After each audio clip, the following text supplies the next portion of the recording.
when I saw on the screen for the first time, congratulations, your ebook has been published. I mean, I just about lost my mind because I thought, so this is what that feels like starting something, and there were hiccups along the way. And for once in my darn life, I didn't bail. I didn't hit the ejector seat, like the Aston Martin from Goldfinger.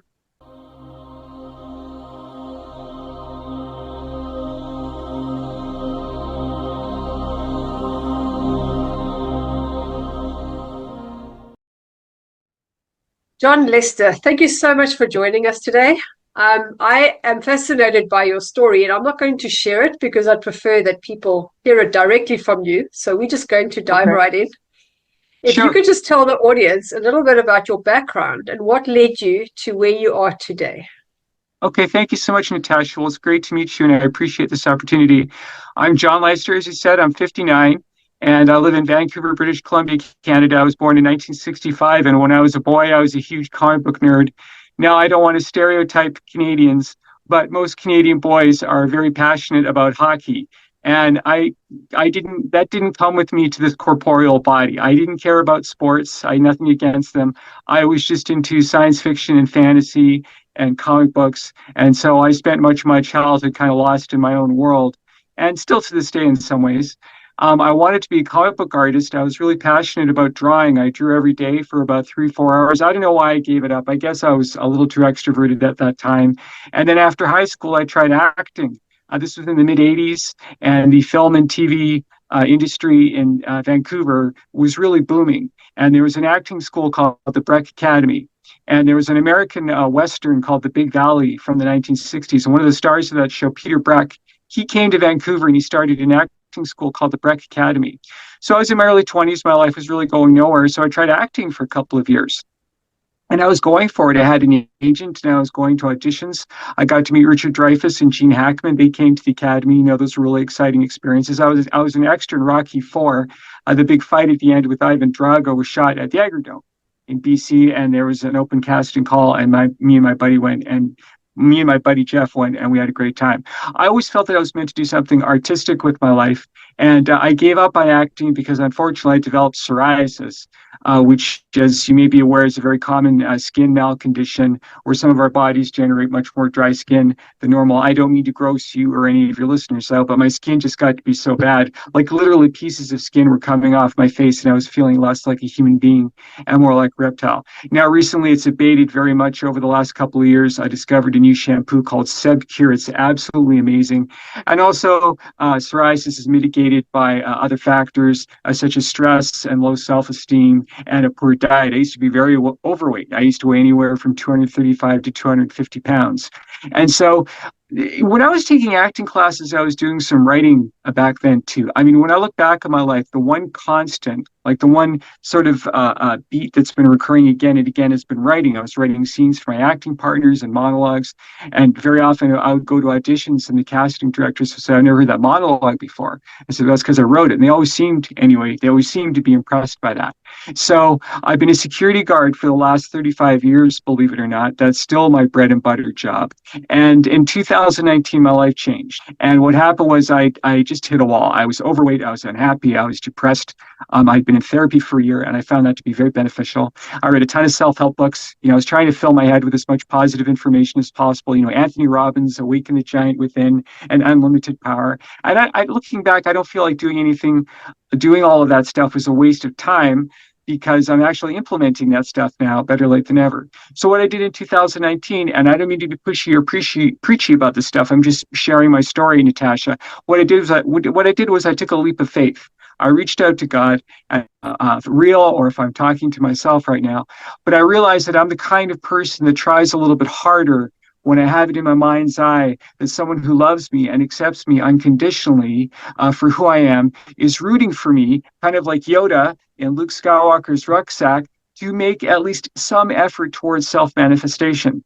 So just to backtrack a little bit, around 2005, I wrote a bunch of short stories about a private investigator named Lee Hacklyn. And I just wrote them for my own amusement at work. I was working a really dull security job, not much to do. And I wasn't even thinking about self-publishing back then. I wasn't even aware of Amazon. So after 2019, where I hit a wall in my life. I was at my lowest point emotionally. I was like literally looking into the abyss. I dusted off these short stories, and thank goodness I actually made hard copies. And the pages were curled and all yellowy and dusty, and I read them. And I don't know if you do any creative writing. Of course, it's very hard to be objective about your own stuff, right? Because I think that most of us are our own worst critics, right? So that was the beginning of my journey of becoming a self-published author. As it turns out, my true life's journey, better late than ever. And so in 2019, I cobbled these stories together, and they became my first book, Plug, Plug, Plug. There you go, shamelessly plugging his product. The Collected Cases of Lee Hacklyn, 1970s Private Investigator, book one. And for me, it was a tremendous uphill battle to get that first book posted because I'm not a tech savvy guy. I was alive at a time when none of this stuff existed, and so I don't want to stereotype, but we men, we're not really keen on asking for people for help, right? We want to do everything by ourselves, god darn it, because we're men, right? But if I hadn't asked for help, you'd be interviewing somebody else right now. And this is an important life lesson. If you don't have the information that you need to do what you want to do with your life and you're not finding it online, you have to reach out. We have to put our egos on the shelf, and we also have to demonstrate to people that we're worth their time. Because I don't know if you've ever had this experience. Sometimes you help someone and it turns out to be a waste of time because they're just not as committed as they wanted you to think that they were. So after about 100 attempts, Amazon was rejecting my banking information, and then I'd go to the bank and they say it was the right information. I was losing my mind. I was going in circles. If I didn't have God in my life, if I hadn't taken this leap of faith, knowing who I was back then, not to be overly self-denigrating, but I probably would have given up after 2 or 3 tries. I just wasn't that, if at first you don't succeed, try again kind of guy, which is how the Arnold Schwarzeneggers of the world think, right? They have a goal, they move towards it, there's hiccups along the way, and they love it. They love the hiccups. They love the challenges. They love the speed bumps. They figure it out. They ask for help. They go to plan B, they go to plan C. But because I had this new mindset, because I'd taken this leap of faith, kind of like Big Brother from 1984, Big Brother is watching you, right? But in a good way, in a rooting way, in a cheering way. And so, Natasha, when I saw on the screen for the first time, congratulations, your ebook has been published. I just about lost my mind because I thought, so this is what that feels like starting something, and there were hiccups along the way. And for once in my darn life, I didn't bail. I didn't hit the ejector seat, like the Aston Martin from Goldfinger. And so I was 53 back then. And I thought, okay, you know what? I don't know how many years I have left. I'm lucky I made it this far. I want to feel this way all the time. So now it's 2024, and not to beat my chest about it, but I've got about 100 of these books online. Now, mind you, they're not very long. They're basically short. I call them novels, novellas, short stories. Some of them are about 50 to 60 pages, and some of them are closer to 20 pages. What I'm writing at the end of the day is pulp fiction. It's good guys and bad guys. They're the kinds of stories that I like, with strong morals, no wishy-washiness, nothing woke, nothing politically correct. They're mostly set during the 1970s. I hate writing about technology. I don't want Lee looking for some kidnapped kid by going online, right? That sucks. That's boring. He's got to do the legwork. And I also find that writing for me is very therapeutic. I was bullied as a boy. I think that a lot of writers and creative people in general, I don't think it's just me. I think that we're damaged goods. I think that we had very traumatic childhoods. We were abused. We didn't stick up for ourselves. We allowed people to walk all over us. And those feelings of insecurity can poison our lives if we allow them to. And I did that for the better part of 35 years. And so I was just living like a couch potato. Well, basically, I was living like a drug addict. I wasn't breaking into people's cars and homes to support my habit, but I just put all my eggs in one basket, just make enough money to pay the rent and come home after work every night and pound down KFC and with my stack of DVDs or my stack of comic books or my stack of novels. And I was just living like I was plugged into the Matrix. Once I reached out to God, it was like almost overnight, those my feelings transformed. It's like, wait a second, this is who I am. This is what I want to do. Never mind what other people think. If I knew for a fact that the whole world thought I was the world's worst writer, I would still do it. And I know that I'm not. I know my stories are good. I think at the bare minimum, they're not boring. And the feedback that I've gotten from people has been mostly positive. So that's my very long-winded story in a nutshell. And my message to the world is, for goodness sakes, we have to live in the present. it would be very easy for me to say, oh, I'm 53, I'm just going to, live the rest of my life, keep doing what I'm doing. No, no, no. We have to live in the present because that's where all our power is. So our feelings are so important. When we feel bad about ourselves, it's disempowering. And I just want to make one more point, and that is I stopped watching the news. I virtually never watch the news. I'm a recovering news junkie. I mean, I used to listen to all these very conservative podcasts, and they're very stimulating. And I get why people want to stay informed. But most of the stuff that we see on the news is negative. It's all the chaos and the madness and the mayhem of the world and the corruption. Once I stopped watching the news, a funny thing happened. I started noticing what's beautiful about the world. Right? You just start noticing things that you didn't really notice before. I mean, if aliens came to Earth and if they studied us, if they studied the human race based on watching the news, what would they report back to their home planet? They would report, right? They would report they were all a bunch of murdering savages, that we're all corrupt, that we're not to be trusted. And that's not true at all. There's good and bad. So that's my story in a nutshell.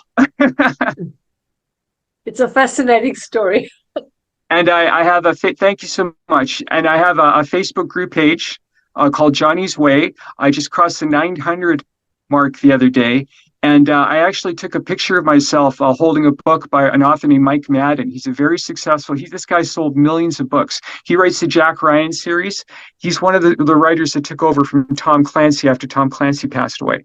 Well, I took a picture of myself holding one of his books and I posted on his Facebook page. And I told him about my group page, Johnny's Way. Well, guess what? He joined. This best-selling author joined my Facebook group page, and I'm still a security guard. Like, this is the world we're living in. And this is another message that especially people my age who are disdainful of this technology, take advantage of this stuff. You meet the most amazing people. You make new friends. You meet like-minded people who have the same energy, positive energy, and they can open doors for you. Absolutely. Yeah. Yeah. So what happened in 2019 that you hit rock bottom that time? Excellent question. I can give you a very succinct, concrete answer. Loneliness. I was just spending way too much time by myself. And I'd alienated a lot of my friends and my family, and my half glass of water was half empty. And for some of us, stories, we love, I don't know about you, but some of us just love stories so much that, again, it's like entering the Matrix. It's like the whole world just disappears. So when we read a novel or we're watching our favorite TV show or a favorite movie or whatever it is, it's just a much more immersive and emotional. I mean, I get these DVDs and I would watch all the special features. I listened to the audio commentaries. I wanted to know every single detail. And the one special feature that always drove me the nuttiest was the writer's room. You ever watch the writer's room special feature on a DVD? Well, what is basically, you see the writers and the producers of a TV show, and they're talking about next week's episode, right? They're arguing and they're brainstorming and they're spitballing ideas for future storylines. And I'd be sitting at home pounding down my pizza and my KFC. It's a wonder I'm still alive. And I would lose my mind because I always felt like, I belong in that room. If I was in that room, I would be the mouthiest. I would be the most, like, they probably have to kick me out, right? And so, again, short answer, I was just spending way too much time by myself. And I just got tired of it. And I had very few friends and very little social life. And the psoriasis was a big part of that too. And at that, like I said, for 35, it was just, it's not the worst thing in the world. Obviously, there are worse things than psoriasis, but there are a lot worse things. But it just doesn't do a lot for one's self-confidence, particularly when it comes to romantic relationships. I've had experiences where women have recoiled from me, like literally recoil, and I don't blame them. It's not, it's not attractive. It is what it is. But because I feel so much better about myself, and here's another thing, I lost 65 pounds. As I said, I used to be very overweight.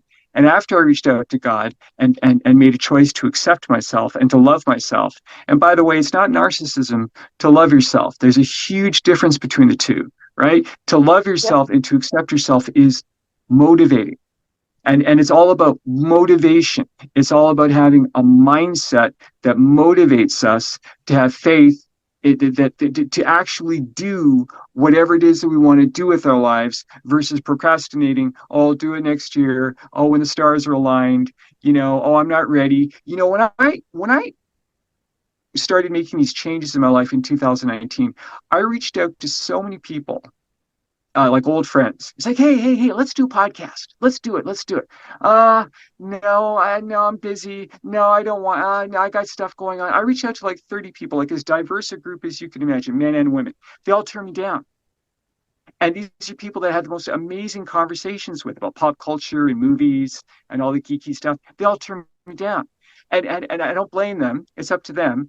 But they just were where I was 5 years ago. It's like we have these opportunities that could be super exciting, but if all we can think about is a negative, then it stifles us. It stifles Yeah. our motivation. So loneliness was the precipitator to reaching out to God. Once I reached out to God, I began to feel loved unconditionally. And I've discovered that when we feel loved, we feel worthy. And when we feel worthy, again, we feel motivated. And that's why I'm reaching out to nice people like yourself. That's why I'm writing. I have the Facebook group page. I think again, I don't mean to brag. I think I have 3.5 thousand followers. I have over 5,000 Facebook friends. I think I have the maximum limit. I mean, I'm going for it. And the difference between how much more fun my life is. I didn't realize, I just didn't realize before 2019 how much more fun this is to be a participant in life versus a passive observer, if that makes any Yeah. sense. Yeah. Well, you mentioned you lost a lot of weight from changing your diet, but I'm sure it also changed a lot of your mindset too, because that kind of food can release dopamine or whatever, give you that like temporary high, but then you crash again. Right. So it's like an emotional numbing.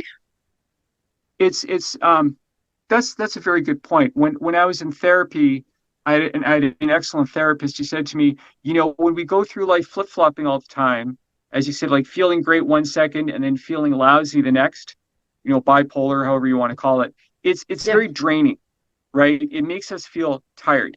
It's much better to go through life just feeling good about yourself. You don't have to feel great all the time. We're always going to have bad days.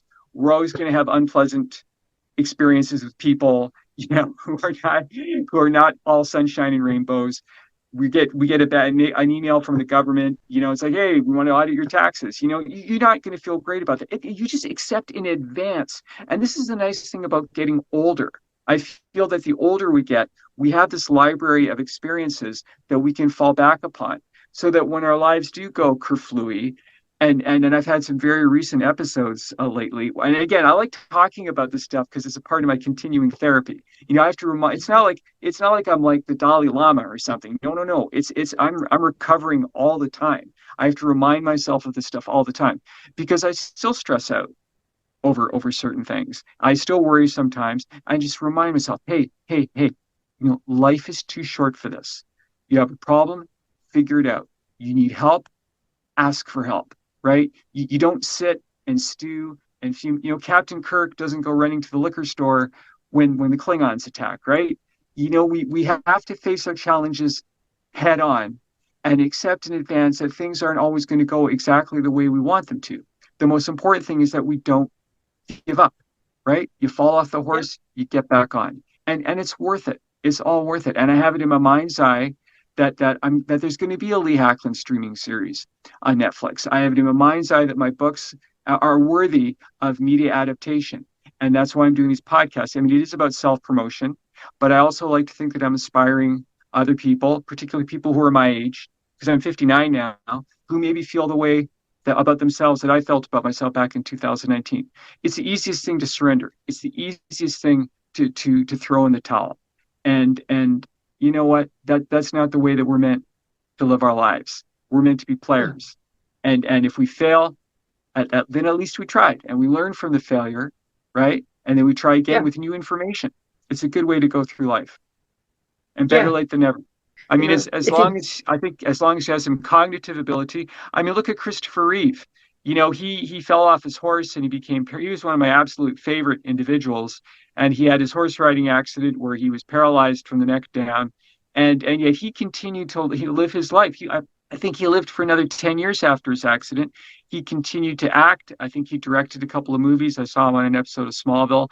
He was living in his life more passionately than I was back in that time as an able-bodied person. Really, all our minds need to work at the end of the day, and we need to have that cognitive ability, because once our brains conk out, then that's it. If you're 120 years old and you can't tell the time anymore and you can't write your own name and you need 24-hour medical care, well, then that's it. And if you spend 120 years mopping a floor, well, maybe you'll get it right next time, if that's how it works, right?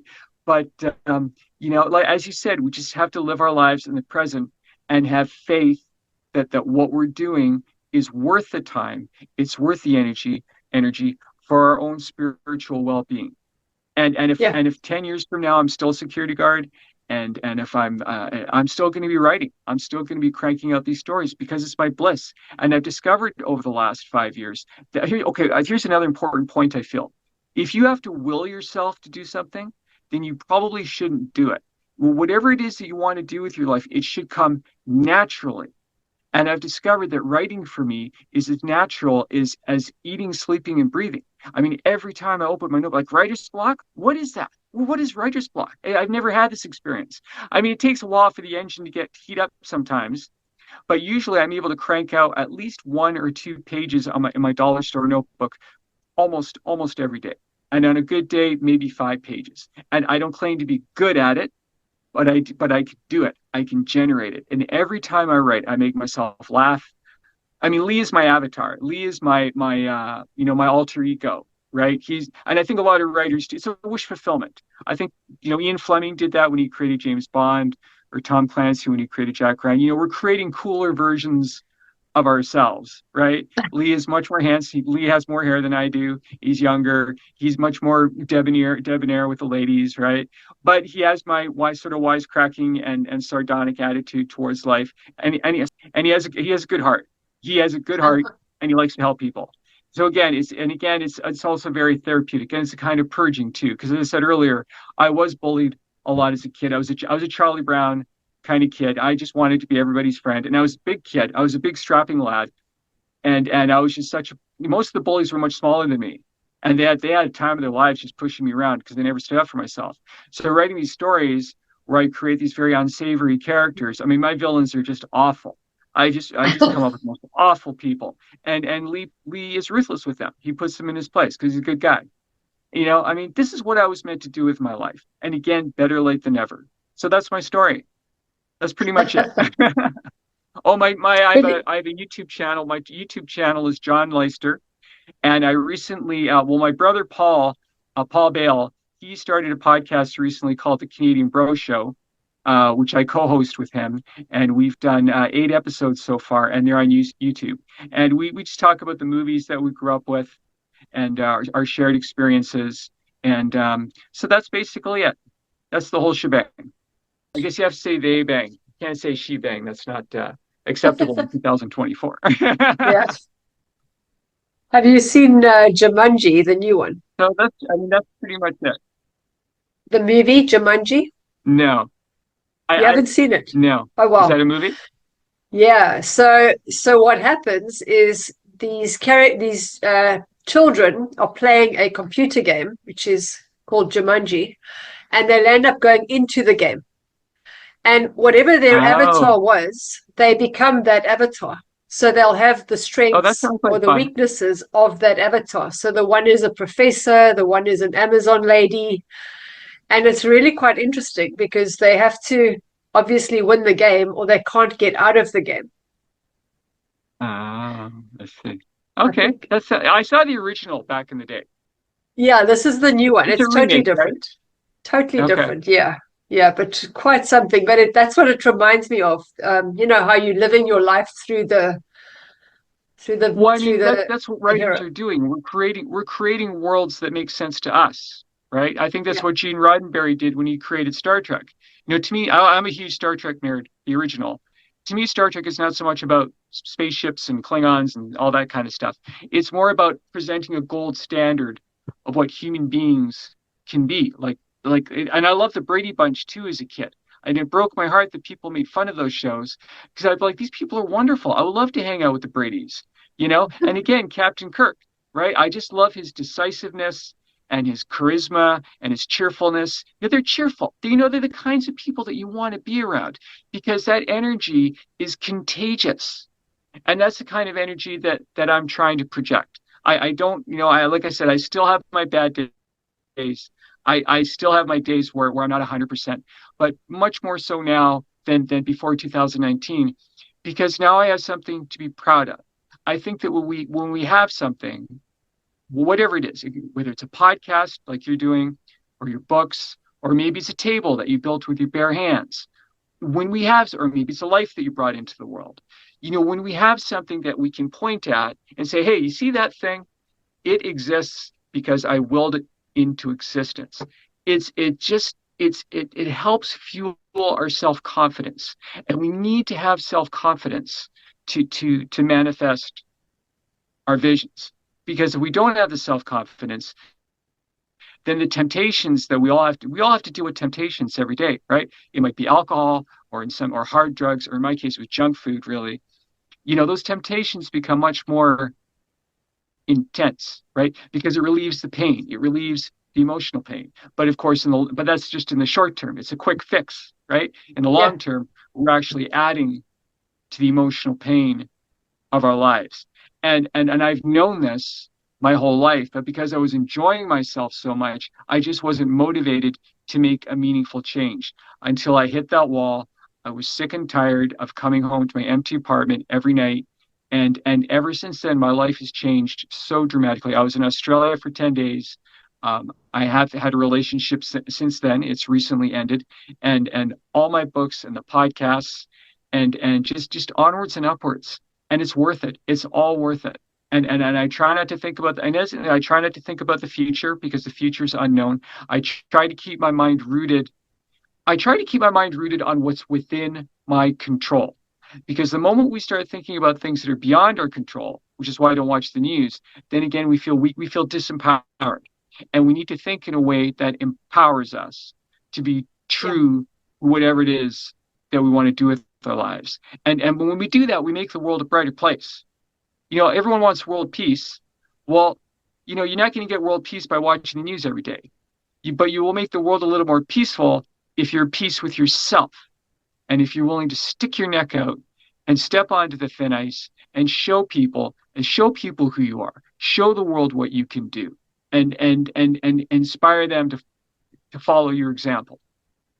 If that makes any sense. Yeah. Well, I always find it interesting that the news plays this cute little ditty in the beginning, a happy melody.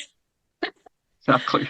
And then they launch into the bad news, and then they end with the ditty again. Breaking news, the sky is falling. Your life sucks. Yeah. The world's about an asteroid. An asteroid is headed towards Earth. They're always telling us about these asteroids, right? Oh, an asteroid. Like, what? Who needs to know that? Why do we need to know? Why? Seriously, if an asteroid hits the Earth, we're not even going to know, right? That's it. I just ignorance is bliss sometimes. It really is. That's the way. That's just my opinion. Exactly. Well, that's what people do, right? They're living in Pleasantville. Yeah, I mean, when someone comes up to you and says, "Did you hear?" It's never followed up by anything, right? It's never followed up by anything inspirational or uplifting. It's always some disaster that befell some poor innocent people. It's always some politician that everybody liked that got caught with his hands in a cookie jar, right? It's always something, and I'm just like, oh, like every time I walk into an elevator and I see the screen, again, whatever's information is on that screen is nothing useful. I don't want to look at it. Unless it's the weather or maybe some entertainment news. Who's going to direct the next Batman? Okay, that I'll look at. But like world events and politics, it's not that I don't care. I do care. I absolutely do care. But for me, it's disempowering to look at that stuff. And I'd rather watch sunrise, right? I'd rather walk along the beach and watch sunset. Seriously, that's what I take pictures of flowers, and I post. I never imagined myself doing that because I like to think of myself as kind of an alpha male in some ways. But I like to take pictures of flowers. Sorry, Just saying. I'm the only person in the world who probably thinks that way. It's fine. I like to take pictures of flowers and I post them on my Facebook page. I'm trying to notice what's beautiful about the world because again, all of that is motivating and it's liberating. Mhm. We need to be Yeah. free to be motivated to do. I mean, if you wake up every morning and you think, I want to get my pilot's license, and 10 years pass and you haven't taken so much as a single baby step towards getting your pilot's license, well, then you're suffering. Every other aspect of your life might be amazing, but that little woodpecker is pecking away in your brain every day, and other people pick up on those feelings, and it makes them feel weak inside too. So I think I'm riding on fumes now. No. I think my voice is I drying out. I'd like to know a bit more about your character in your books. Okay, thank you so much. Well, primarily I'm writing about Lee Hacklyn. He's usually in between his 20s and 30s. He's a private investigator. He's just a quintessential good guy. Again, he's an idealized version of myself. He drives a white Dodge Charger. He smokes, he drinks, he's a skirt chaser. But again, he has a heart of gold. He's very sarcastic, but good-natured. He's cocky and self-deprecating. Again, basically, he's me. And I like a hero. A hero. What is a hero? Maybe that's a good question. A hero is someone who does what everyone else is afraid to do. A hero is someone who runs towards what everyone else is running away from. A hero will always do the right thing, regardless of the consequences to him or herself. He takes care of business. And again, I'm just writing the kinds of stories that I grew up with, and I feel that Hollywood, and I don't mean to get on my high horse about this, but Hollywood, I feel, they've kind of shied away from those kinds of stories. I mean, I look at these movies and the villains are so often very sympathetic. They give the villains these sympathetic qualities. Well, that's not a villain. That's not what I want to see in a story. The whole point of a story is to present a world where the good guys and the bad guys are clearly delineated. Now, the supporting characters can have maybe a little more nuance and a little more, that's fine. Again, all of this is just my opinion, but I like a story where the main character stands for something, has a moral code, is incorruptible. Like the bad guys are always offering Lee like millions of dollars, to burn the evidence or to keep his mouth shut. And he's not even tempted. He'd rather die penniless than take a bribe from some venal a-hole. So that's my boy Lee. Like I said, he's basically me. He's John Leister, just braver and more of a badass and more confident with the ladies. It's a wish fulfillment. And then I have another series called The Urban Tiger, which I've kind of abandoned. I feel like I'm done with that series. There's about 17 books in that series. And The Urban Tiger is Tommy Ryder. He's a teenager who is basically a real life superhero. He doesn't have powers. He's like the character Kick-Ass. Have you seen those Kick-Ass movies? When I saw the Kick-Ass comic book, I really broke my heart because I had this idea, superheroes always have very dramatic reasons to become a superhero. Like Superman comes to Earth to redeem humanity, or Bruce Wayne becomes Batman because as a boy, he witnessed his parents being murdered. I thought, what if a kid just decided to put on a mask and be a good Samaritan? Just go out at night, maybe once a week, and try to help people. So I created this Urban Tiger character, and then I have another series where Lee and most of my stories exist in the same universe. I call it the Johnnyverse, kind of like the Marvel Cinematic Universe. So I have another series where Lee and Tommy team up, Lee Hacklyn, private investigator, and Urban Tiger team up. And then I wrote a science fiction series called The Taking of Red Star 1, books 1 and 2, which is basically the Hunt for Red October meets Star Trek. And I discovered that as much as I love science fiction as a fan, I really hate writing science fiction because you have to explain everything. And so again, discovery. When we discover. I tried stand-up comedy. I tried it 4 times. There's a bar near my place that had open mic. I did this about 3 years ago, and I did it 4 times. I got one laugh. This is the one joke that got a laugh. What's a Freudian slip? That's when you say one thing and mean a mother. That's the only joke I made that got a laugh. And I quit that, but I discovered that it wasn't a good fit for me. And I feel this is an important life lesson too. When we try something new, and if it doesn't feel right, if it doesn't feel like it, it's not the same as quitting. And I feel that it's important to make a distinction. And, so that's my boy Lee. And he has a sister who's a corporate lawyer, and another continuing character is his mother, who's very unhappy with him because when he was a boy, he wanted to be a comic book artist, and instead he decided to become a private investigator.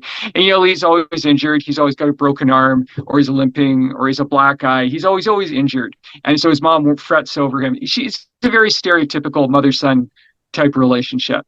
So I'm going to keep cranking these stories out for as long as I can, and I'm enjoying the journey of my life more than ever before. And this is how you know you're on track in life.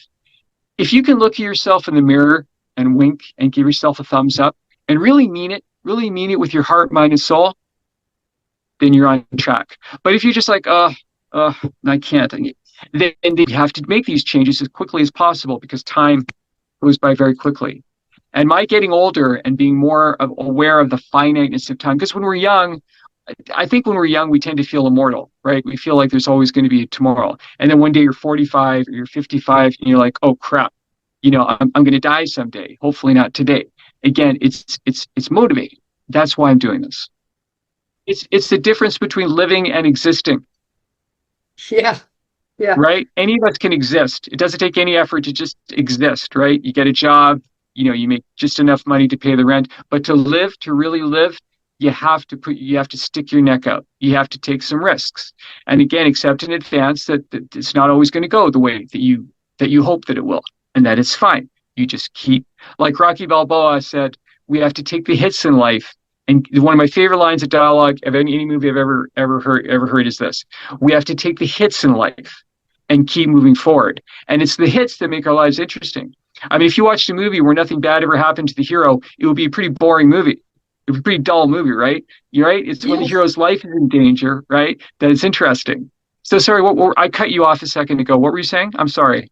I was asking when the movie is coming out. Oh, no. I have faith that it's on the front burner. And that's why I'm doing these podcasts. And my hope is that someday, before I die, I will hook up with my Alan Ladd Jr. He was the executive at Fox who greenlit Star Wars. And this is another important life lesson. When George Lucas was trying to sell Star Wars back in the day, nobody was biting. Everyone told him he was crazy. They thought Star Wars was garbage. Said, no, George, these kinds of movies are done. Nobody wants to see a movie set in space with heroes and villains. But he believed in himself, right? He persisted. He kept knocking on doors. And then he finally met that one person who said, okay, George, here you go. Here's $8 million. Go make your stupid space movie that nobody wants to see. And lo and behold, it became the most successful movie of all time back in 1977, and goes on to this day with countless spin-offs. And how many people work in jobs that are Star Wars related? I mean, it's got to be thousands, right? Writers and actors and the people who design the video games and the comic books and the merchandise and the conventions and on. How many of those people absolutely love what they're doing? I'll bet it's pretty close to 100%. Because my perception is that most of us, when we go to work every day, we're not going to a place where we really want to go to. We're going to that place, whether it's the bank or the insurance company or whatever. We're going there because we don't want to have a place to live. We want to have money for food, right? We do what we have to do to sustain ourselves. And I'm still doing that. But if we don't spend some time, some of our free time, if we need to, if we have, unless you're already, some people go through life from the ground running, right? They just, boom, they're children. They know exactly what they want. But some of us are late bloomers. Some of us dither, some of us procrastinate, and I'm one of those people, but no longer. That's the old me. So Lee Hacklyn TV series, Treehouse Avengers, which is a standalone novel I wrote, which is kind of an autobiographical story, also takes place in the 1970s.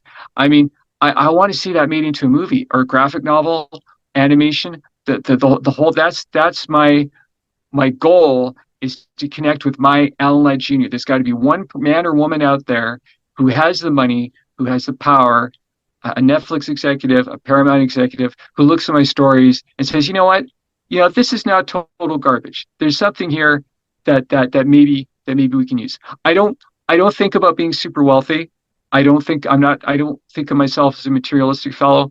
I want my creativity, my ability to crank out this content to be my main source of income.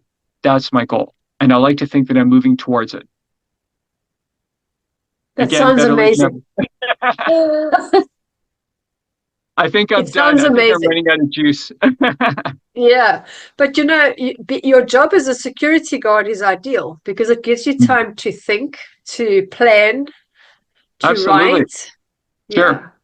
Yeah, I'm doing my rounds, and I'll be like, oh, I'll think of something, and boom, I'll put and that's another thing. If you have an idea, write it down, put it on your phone, right? Don't just say, oh, yeah, I'll do it later. I'll do it later. You might forget. And I look at my phone so much. The Samsung notes. My Samsung yeah, notes are just like hundreds of pages of stuff, and I'm like, what's the next Lee Hacklyn? I was like, oh, I forgot about this one. Oh, this is interesting, right? You got to write stuff down, unless you have a photographic memory, and most of us don't. When you have an idea for something, write it down as quickly as possible, because otherwise you might forget, and that would be a shame. yeah. So, what advice would you give to people who are in a job where they don't have the time to think and to dream and they're Hmm. hating what they're doing? Well, I mean, if they're happy doing what they're doing, then that's fine, right? But if they have a quote unquote secret sorrow, again, if there's that little woodpecker, then I would say to them, for goodness sakes, once a week, get up a half an hour earlier. Like take baby steps, right? Most people don't quit smoking by quitting cold turkey, right? They have one less cigarette, then they have one less cigarette, and then gradually they quit. And it's the same with diet. You don't get a university degree overnight, right? Yeah, When you have a big goal in your mind's eye, again, I would say to them, take a baby step, right? If you're working a job that's like 80 hours a week, but you really want to do something, whatever it is, but like as you said, but you want to do something else, just get up 20 minutes early once a week, or stay up 20 minutes later, and sit down with your phone, your laptop, or pen and paper, which is what I still like to do, and write down, what is it that I really want to do with my life? And I don't care if you're married or if you have 10 kids and you have all these responsibilities. There's 24 hours in a day. You take 10 or 15 minutes a week to get started, and then ask yourself, was this really what I want to do? Or is this like, or am I not that committed? And if you discover, as I've discovered, again, it's all about discovery. I've discovered or acknowledged this is what I really want to do. Well, then you add another 5 minutes. And maybe, and again, you have to be malleable, right? You have to have some malleability. If everything is all structure and rigid, and this is what I'm used to, and many of us get caught up in the routines of our life, then that struggle will be much more intense. Again, it's all about mindset, right? We have to change our mindsets. So again, I would say to people, again, I would say, read a self-help book, watch some motivational videos on YouTube, and just cherry pick what makes sense to you, which is what Bruce Lee did when he created Jeet Kune Do, which was his martial art. He looked at all the pre-existing martial arts, and he wasn't dogmatic. He didn't put all his eggs in one basket. He said, oh, I like this, I like this, I like this. It's the same with religion or philosophy, right? So many people, they pick a religion, and that's fine. If that's what makes them happy, that's absolutely fine. I'm living that life. But it makes no sense to me personally. It's just my opinion. They pick a religion and say, this is my religion, and anything else that's outside of this religion is wrong. To me, that's completely harebrained, because life is, it's like when you're at work and there's a book that tells you what to do in case of emergency. I've run into this so many times working security. There's always something that happens that's not covered in the book. You're flipping the page, yeah, right?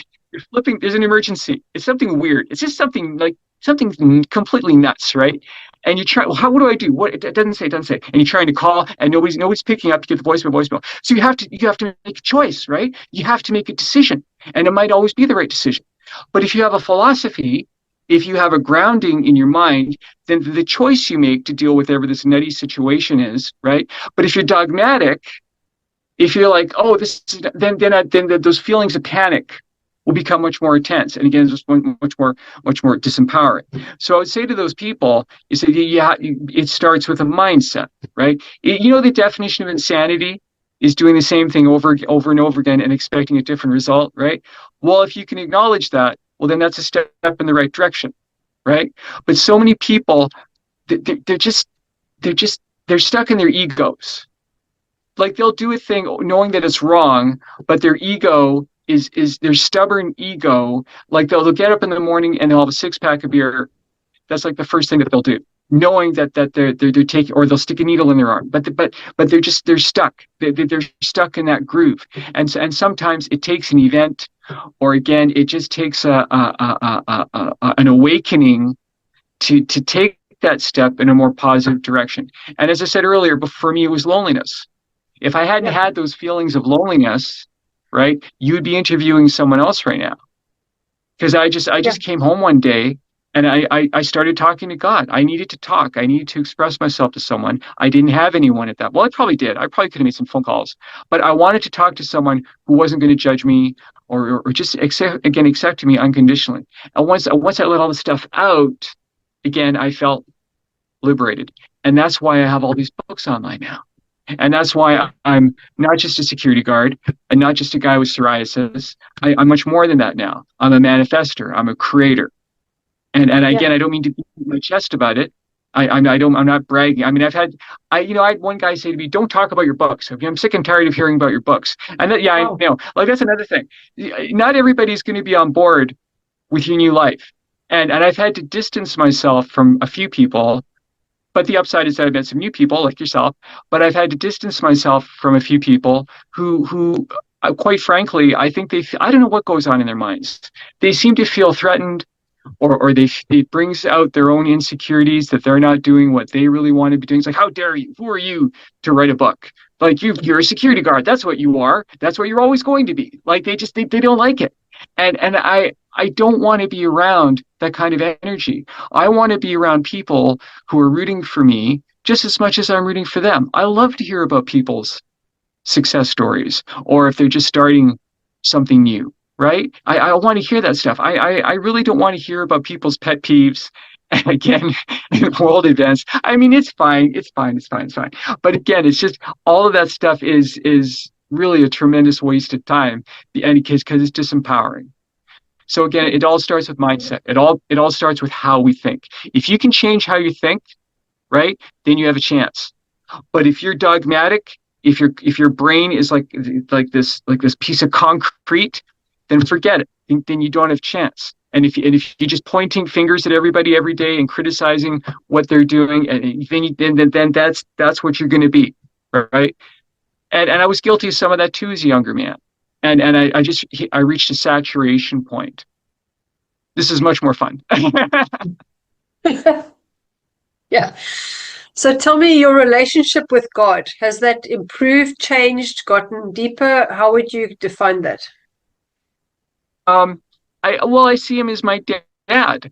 It's like dad is watching me all the time. And my dad, and he's not here to defend himself, so I don't want to throw him under the bus too much. He loved me, and I know that he would be super proud of me if he were alive today. But he was a bully. He was not good with women and children, let's put it that way. He was just uber critical, and it was like growing up with the Terminator. He had this thick German accent. Yeah. And my mom and I used to say to my mom, "Why did you marry this guy? Seriously, this guy is insane. He had no self-control." And so for me, my relationship with God, it's just like, imagine that your idealized version of your mom or your dad is watching you all the time. I mean, imagine you're at school and you're playing baseball or whatever it is. You're not really into it, right? You're kind of slacking off. And then your mom shows up or your dad shows up, right? You're probably going to try a little bit harder, right? Because we want to make our moms and dads happy. So that's how I define my relationship with God. It's like, there's dad. He's watching me all the time. And our parents our good parents anyway, they want us to be happy, right? They want us to at least try versus procrastinating. So again, my relationship with God is part of what motivates me to do, because I want to make him happy. And by making him or her, if you prefer, or they, it's by making him happy. I mean, presumably God is everybody. I just say him because I'm a man. That's the only reason I use that pronoun. But by making him happy, I'm making myself happy. So it's win-win. Yeah. Right? Yeah. Are you a mom? Do you have kids? Yeah. You do, right? So if your son or your daughter, became a drug addict, that would not make you very happy, right? If your son or your daughter decides, right? And so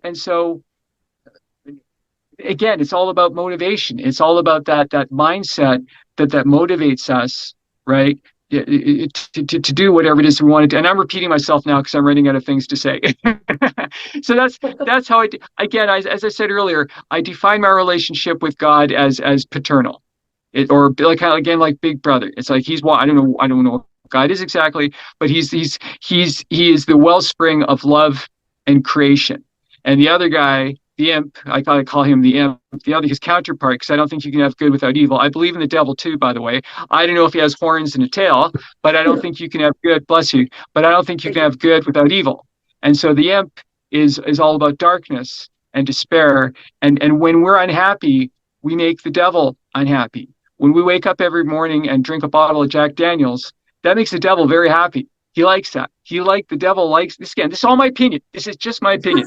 If people think I'm nuts, that's fine, right? The devil is very happy when we throw in the towel, right? God doesn't want us to do that. He wants us to try. We fall down, we get back up again, right?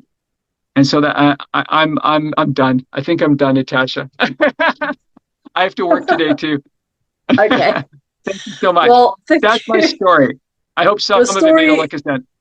Your story is very inspiring, and thank you. You have a very good energy around you. Very uplifting. Thank you. Well, you as well. I'm sorry I talk so much. Yuck, yuck, yuck, yuck, yuck. Oh, I love it. My brother is always telling me, shut up. Shut your mouth for 5 seconds. You're talking everybody's ears off. No, keep talking. Okay, I will post all your links in the description. Thank you so much for sharing, and enjoy work and enjoy your rest. Thank you. I look forward to chatting again sometime. Thank you. Terrific. Thank you, Natasha. Have a nice day. You too. If you enjoyed this content, please subscribe to the channel below. It helps YouTube to send you more content like this, and you'll be the first to know when a new video is released. To watch my most recent uploads, click on the cards above.